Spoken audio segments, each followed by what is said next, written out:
Unaritzia Karl Hoffman's hand quivered as he lifted a spoon filled with fresh milk to his lips, a luxury unavailable for over 2 years.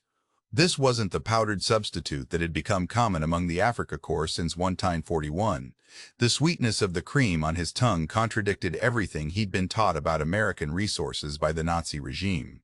In his secret journal, hidden beneath his mattress, he would document thoughts that could have landed him in trouble with German officers back home. The Americans feed their prisoners better than Germany feeds its own soldiers.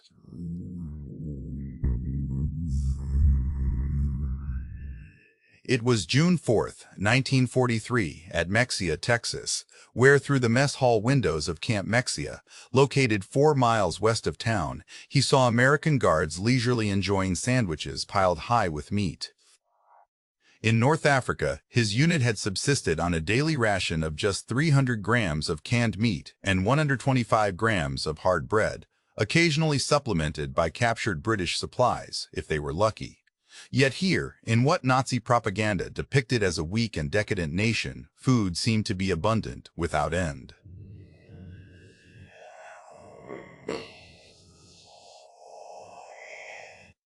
Unlike field kitchens with their 2-horse ghoulish cannoni wagons serving thin soup or the sandy contaminated rations of North Africa, this was a fully equipped facility complete with electric refrigerators, steam tables, and industrial dishwashers.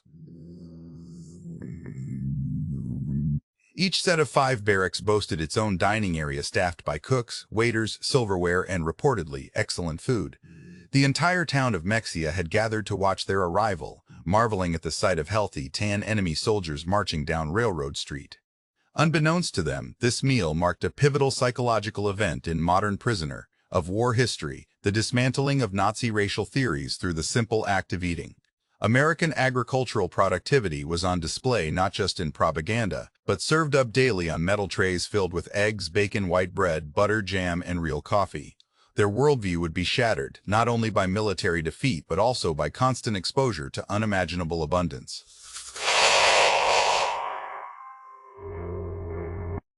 General Jürgen von Rammel's replacement surrendered in Tunisia alongside approximately 275,000 German and Italian soldiers after the Desert Fox was recalled to Germany. The Afrika Korps, which had pushed back the British to within sight of Cairo and earned respect from Montgomery himself, now found itself a captive force. Among them was Oberfreiter Franz Müller, recipient of the Iron Cross Second Class and veteran of both Poland and France campaigns, having endured 2 years in the harsh North African desert. His account, uncovered decades later at the National Archives, offers historians an incredibly detailed account of German soldiers' astonishment regarding their meals while held captive by American forces. They had been surviving on a diet consisting of 756 grams of bread, 156 grams of sat, and 26 grams of sausage or canned fish per day when supplies were available. He noted, more frequently than not, we subsisted on whatever food we could scavenge, captured rations, or none at all. The transition from defeat to enlightenment commenced in the collection cages near Tunis.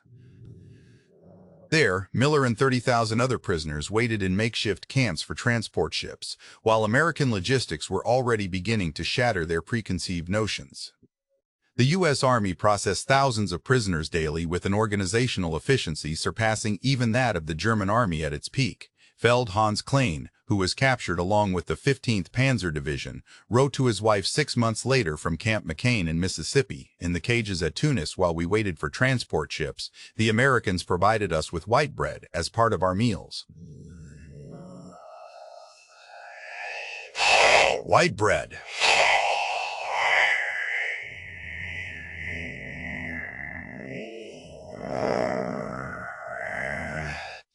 When we were lucky, we ate necrots consumed more bread during each meal.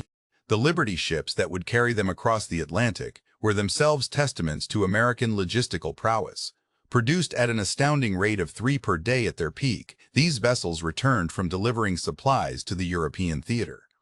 Typically, prisoners were transported on Liberty ships returning home and otherwise empty, with up to 30,000 arriving monthly. In place of the cattle cars they anticipated, the soldiers found themselves in ship holds that had been modified for human transport, featuring ventilation, lighting, and proper sanitary facilities. The second phase of culinary shock occurred during the Atlantic crossing in July 1943. Gerrit Wilhelm Becker from the 21st Panzer Division maintained a food diary which survived in letters to his family after repatriation. Breakfast on July 15th consisted of oatmeal with sugar and milk, white bread with butter, coffee with cream, he wrote. This meal was typically reserved for officers in Germany, not common soldiers. Despite being in captivity, we prisoners still experienced something extraordinary. The meals served on board the ships astonished the Germans. They learned that American merchant mariners enjoyed steak, eggs, fresh vegetables, and even ice cream. Ice cream was a rare treat reserved only for top Nazi officials back home in Germany.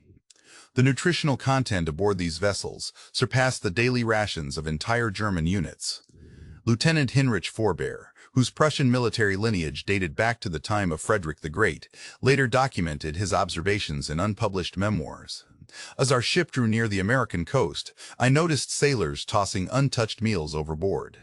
It struck me how fortunate my troops were for a mere handful of dates and brackish water in Africa compared to what they had discarded.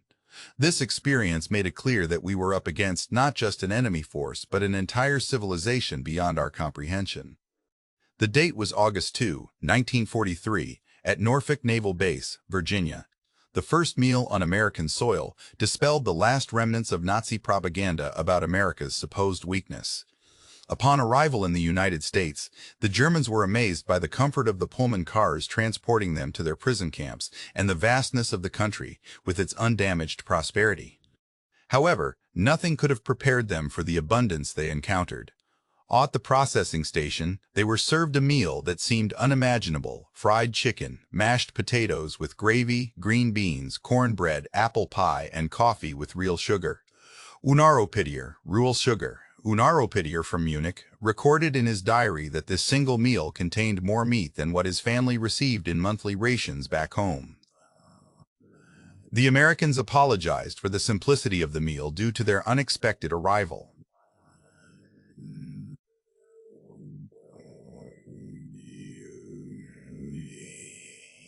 Fisher noted they apologized for food that German generals would consider a feast. This moment exposed the extent of our misguided beliefs. The train journey from Norfolk through Texas and Oklahoma was more detrimental to Nazi ideology than any military defeat could be. As the trains moved through Virginia, North Carolina, Tennessee, and Arkansas, prisoners leaned out of windows, witnessing an America that contradicted Nazi doctrine entirely. At every station stop, they observed American railroad workers eating meat sandwiches, drinking bottles of Coca-Cola, and smoking cigarettes without rationing concerns. In Memphis, Tennessee, inmates observed as a dining car was being stocked with fresh supplies. Beef sides, egg crates, potato sacks, and boxes of vegetables were among the items loaded. Stabskreiter Rudolf Richter, who worked as an agricultural inspector from Westphalia before he was conscripted, noted down his observations. The volume of food moved daily on American railways could support all of Germany. I witnessed freight cars filled with wheat and refrigerated wagons carrying meat and milk, while entire trains were dedicated to transporting produce from farms to cities without any military guards or special protection. The movement of food was as steady as a flowing river. On September 19, 1943, at Camp Hearn in Texas, prisoners arrived at permanent camps where they experienced another level of cognitive dissonance due to the abundance of food. The United States aimed to provide excellent conditions for POWs for two reasons: to ensure humane treatment and to win over German soldiers who would eventually return to rebuild post-war Europe. Mess halls were equipped with amenities that most German soldiers had never encountered, even prior to the war. Electric refrigerators hummed continuously, automated dishwashers cleaned thousands of plates, steam tables kept food warm for hours, and industrial mixers churned out dough daily for fresh bread. At Camp Swift in Texas, Unteroffizier Karl Hoffman was tasked with kitchen duties. The realization he had there would haunt him for years to come. On September 23rd, he noted that they discarded over 300 pounds of food that day. The issue isn't about spoiled food. Instead, it involves excess produced by over-preparing meals. According to American regulations, 10% more food than necessary must be prepared to guarantee that every prisoner receives their full portion, which is then discarded as surplus. It listed a half pound of meat per day, 1 pound of potatoes, and half a pound each of vegetables and bread, along with sugar, coffee, milk, butter, and eggs. The government meticulously managed the cost of feeding prisoners, with farmers who employed PWs contributing 45 cents per hour per laborer to help offset the substantial costs associated with the program. Feldwebel Hans Klein, now stationed at Camp McCain in Mississippi, noted, "For breakfast, we receive oatmeal or cornflakes served with milk and sugar, scrambled eggs, bacon, toast spread with milk and sugar, scrambled eggs, bacon, toast spread with butter and jam, coffee with cream." Lunch consists of meat, always accompanied by vegetables, potatoes, or rice, along with bread and a dessert. Dinner features more meat, additional vegetables, soup, bread, and coffee. On Sundays, we enjoy chicken or turkey with all the traditional accompaniments.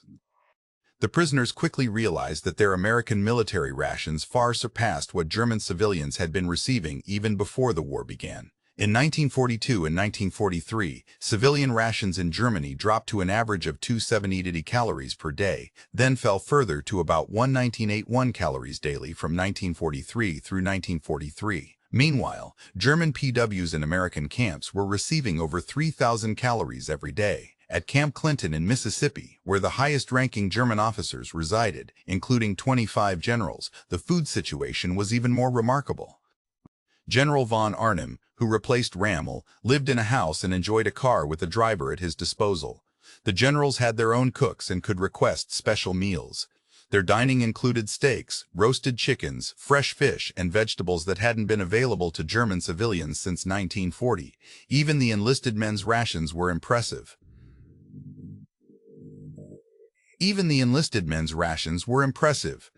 Cap Shelby, today for lunch, we had fried catfish caught fresh from Mississippi rivers.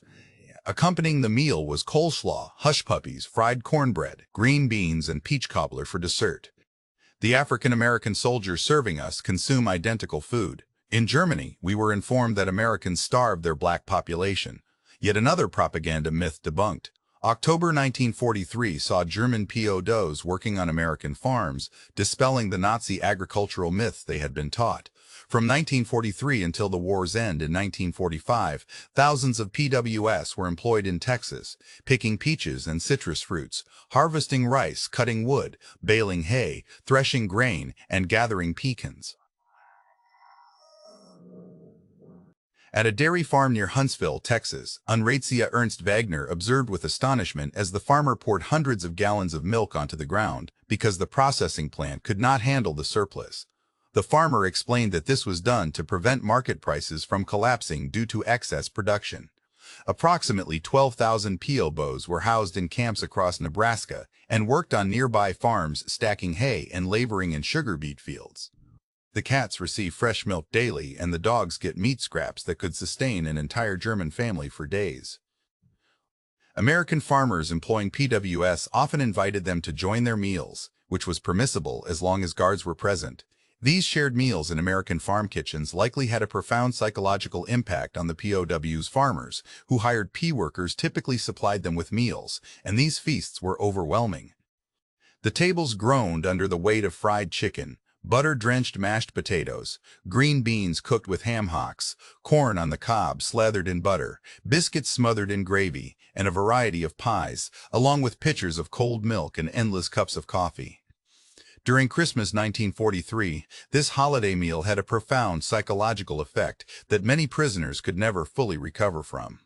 At Camp Hearn in Texas, the Christmas dinner menu seemed like an unattainable fantasy. Roast turkey with stuffing, honey-glazed ham, mashed potatoes with giblet gravy, candied sweet potatoes, green beans, corn, cranberry sauce, fresh-baked rolls with butter, mince pie, pumpkin pie, apple pie served with ice cream, coffee, milk, and apple cider.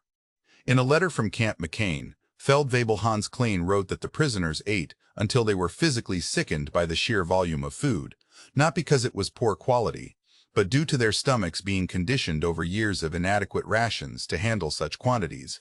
Many men wept as they ate, thinking of their hungry families at home. The stark contrast with German rationing was evident. German PS workers in Germany received 9 pounds of potatoes per week, supplemented by 5 pounds of bread and a small amount of cabbage, along with minimal amounts of margarine and Durnasat coffee made from acorns. However, German PWs in America were experiencing nutritional levels not seen since pre-war times, reaching peak conditions around March 1944. As spring arrived, the food situation in the camps became even more impressive. Fresh vegetables appeared daily: lettuce, tomatoes, cucumbers, radishes, carrots, and celery. Fruits that had been considered unimaginable luxuries in Germany, such as oranges, grapefruit, bananas, and seasonal strawberries, became commonplace. The sheer diversity of goods available left soldiers accustomed to military simplicity feeling overwhelmed. Camp bakeries churned out a variety of breads daily: white, whole wheat, rye, and whatever the bakers decided to make. Those working in these bakeries reported using more flour in one day than what was supplied to German bakeries over an entire month. Untraitsia Johann Fischer, son of a baker, was assigned to Camp Swift's bakery, where he noted, "We produce 500 loaves daily just for our compound. We also bake pastries, cakes, and cookies for special occasions." However, conditions for prisoners of war in American camps did not deteriorate. They actually improved, as more POWs were assigned to agricultural work and gained insight into the source of American wealth. In Nebraska, those working in sugar beet fields learned that a single county produced more beets than several German provinces combined. At an Arkansas canning plant, prisoners witnessed tons of peaches being discarded for superficial imperfections. Meanwhile, at Fort Lewis in Washington state, another group of POWs was experiencing similar realizations. Among them was 18-year-old G.A. Gray, captured in Normandy and arriving at the camp in August 1944. Standing before the camp canteen during August or September 1944, pondering whether to purchase an ice cream or a bottle of Coca-Cola, he later wrote, "The last ice cream I had bought in Germany was years ago, while Coca-Cola was completely unknown to me at that time. Deciding to take both made me realize how fortunate it was to be captured by the American army rather than the Russian one." By September 1944, many German POWs had gained between 20 and 30 pounds over more than a year of captivity. Medical assessments revealed improved health across all metrics, including better dental hygiene from regular milk consumption, stronger bones due to adequate protein intake, and clearer skin thanks to the vitamins found in fresh vegetables and fruits. Dr. Friedrich Bauer, a German medical officer incarcerated at Camp Shelby in Mississippi, meticulously recorded the health improvements he observed. When the prisoners first arrived, many were severely malnourished and afflicted with ailments such as scurvy and pellagra due to nutritional deficiencies. However, after a year of receiving American rations, their overall well-being improved dramatically. Their physical condition was noticeably better than ever before. The psychological effects were even more profound. Jurite Wilhelm Becker noted, "We no longer discuss the possibility of German victory.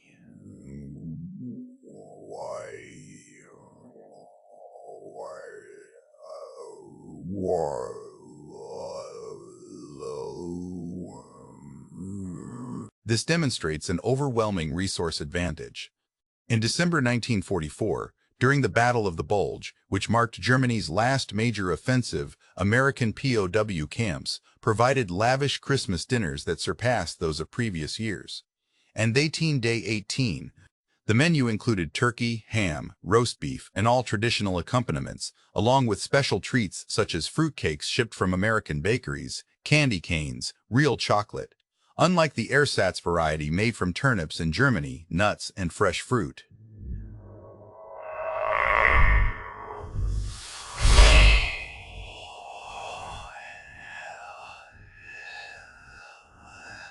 As German POWs watched, their former allies now working with the Americans used ingredients like olive oil, real cheese, and white flour that had long disappeared from German tables.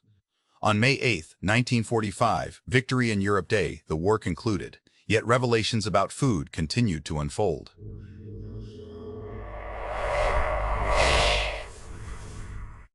In May 1945, the Provost Marshal General's office restricted food availability and halted canteen sales. Civilians had expressed concerns over prisoners receiving better meals than they did.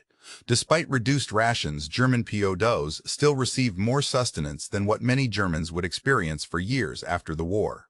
When the data was compiled, it painted a clear picture. Each day, German POWs in America consumed an average of 2,000 calories. In contrast, German soldiers on the front lines were theoretically supposed to receive 3,600 calories when supplies allowed, which became increasingly rare. By 1945, German civilians were surviving on less than 141 calories daily. American camps provided roughly 3/4 of a pound of meat per prisoner each day, while weekly military rations for Germans included only 120 grams of sausage or canned fish when available. The stark contrast between the abundance in America and the scarcity in Germany emerged as one of the most compelling arguments against Nazi ideology, not through rhetoric but through daily realities. By summer 1945, as German prisoners prepared to return home, many pleaded to stay in America. They had seen an agricultural system that profoundly altered their perceptions of what was possible. Hans Wucker, a POW at Fort Robinson, Nebraska, later remarked, "Life in the camps was far superior to our upbringing in cramped, cold water flats in Germany. We enjoyed running water, central heating, and plentiful food. Our treatment was excellent. The re-education efforts were most effective through meals rather than lectures." Walter Schreiber, who served as a former Wehrmacht colonel and agricultural economist, made calculations after the war that revealed an astounding truth. The food supplied to German prisoners by America would have been sufficient to sustain the entire Sixth Army during the Battle of Stalingrad.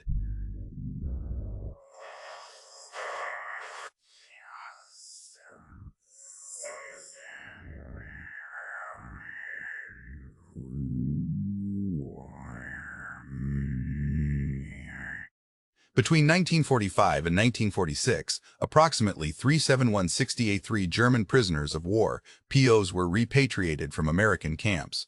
They returned to a Germany that was devastated, fragmented, and suffering from severe food shortages.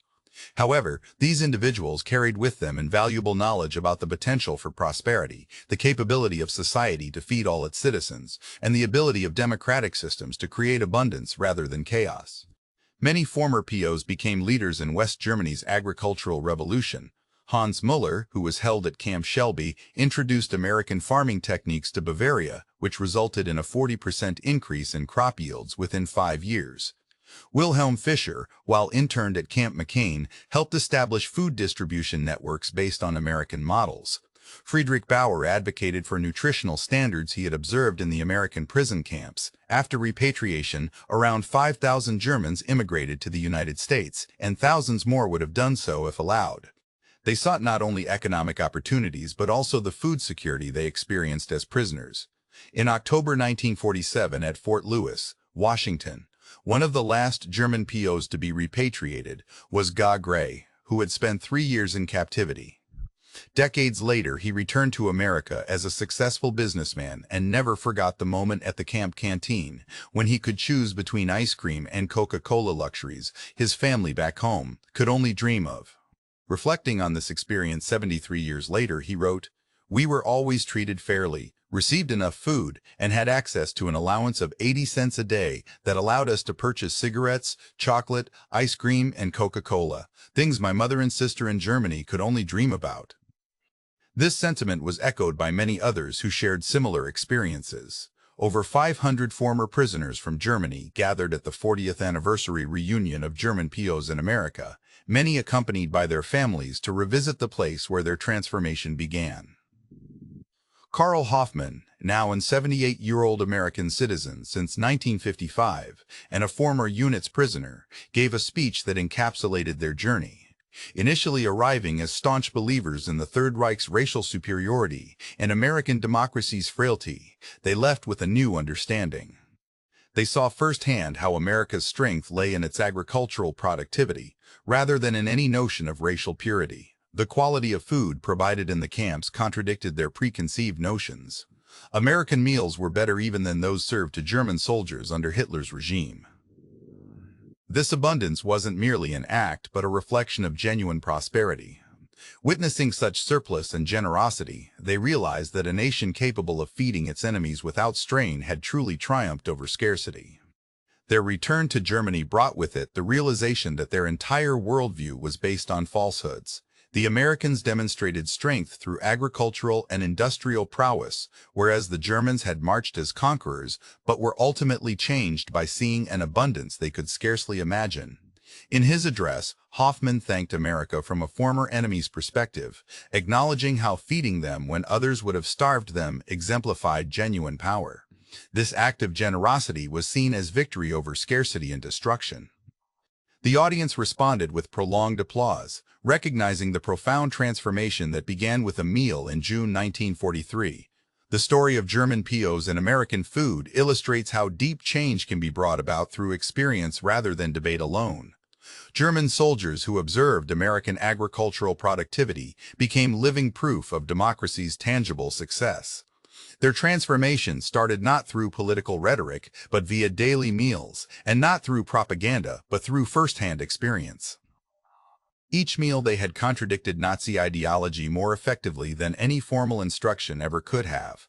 When former prisoner of war P.G. Graveway visited Fort Lewis in 2017 at the age of 91, he rode a bicycle around the base with signs that read, "You and your people are my first and final love." In August 1944, I arrived here for the first time as a PO day.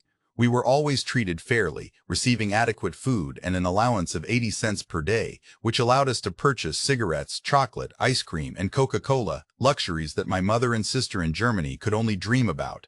That's why I returned after 73 years to say, "Thank you, America. I will never forget it."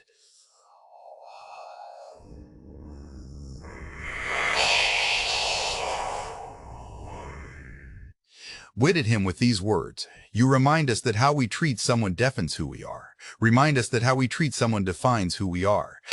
There are moments when even today we might want to overlook this, and you show us that such a lesson must not be forgotten." The Germans who experienced American agricultural capacity and were deeply influenced by it came as enemies, left as witnesses, and many returned as immigrants and friends. Their children grew up in democratic Germany allied with the United States, a bond forged through unexpected acts of generosity. The camps themselves have left little physical evidence behind. Following the war, most of these facilities were dismantled, with their structures either sold off or demolished, and their land returned to agricultural use or repurposed for other needs.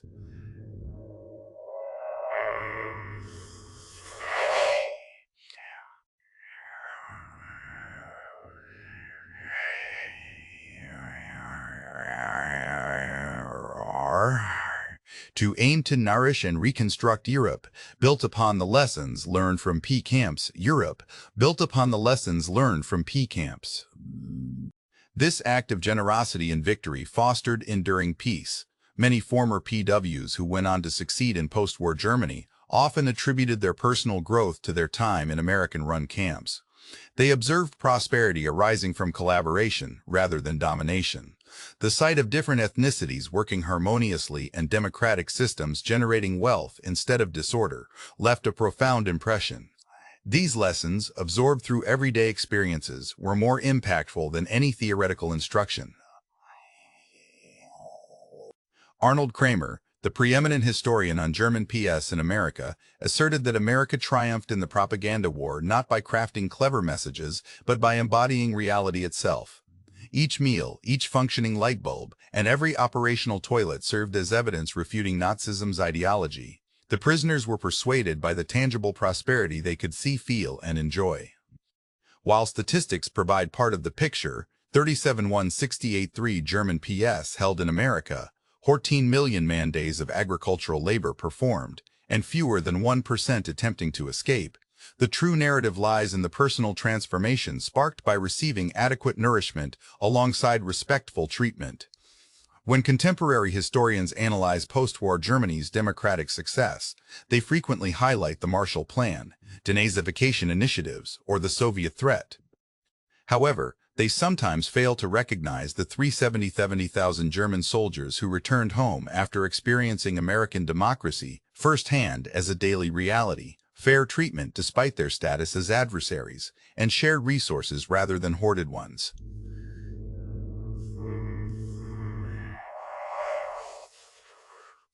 These individuals became informal advocates for democracy within their families, among friends, and throughout their communities.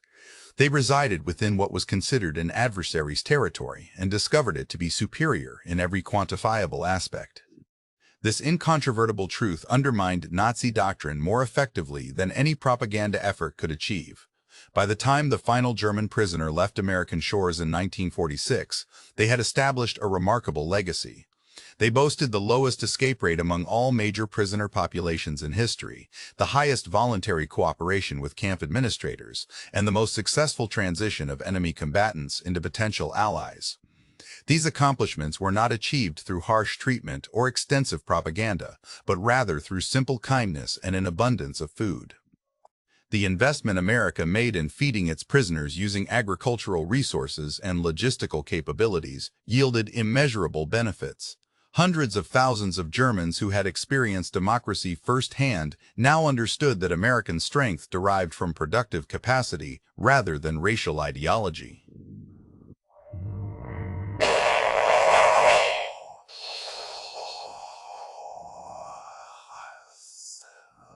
The fact that America could provide better meals for its enemies than Germany could offer its own soldiers revealed fundamental truths about competing systems that no amount of propaganda could refute.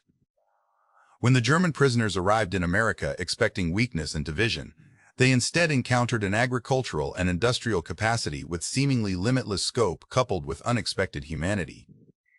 They came as captives but left as witnesses to democratic achievements.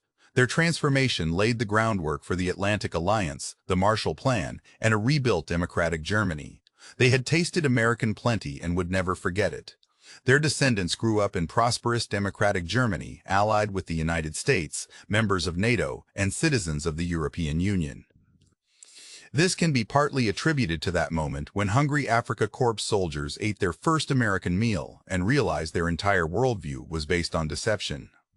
Food played a decisive role in determining the war's outcome as much as any weapon did. Meals won hearts just as completely as battles, and this victory formed the foundation for enduring peace, built not on threats but on the promise of shared prosperity. Through this surprise came their transformation. Their metamorphosis held promise for a future in which adversaries might turn into allies, and democracy would flourish not by means of coercion, but through the radical gesture of ensuring that everyone, including those once intent on destruction, was fed.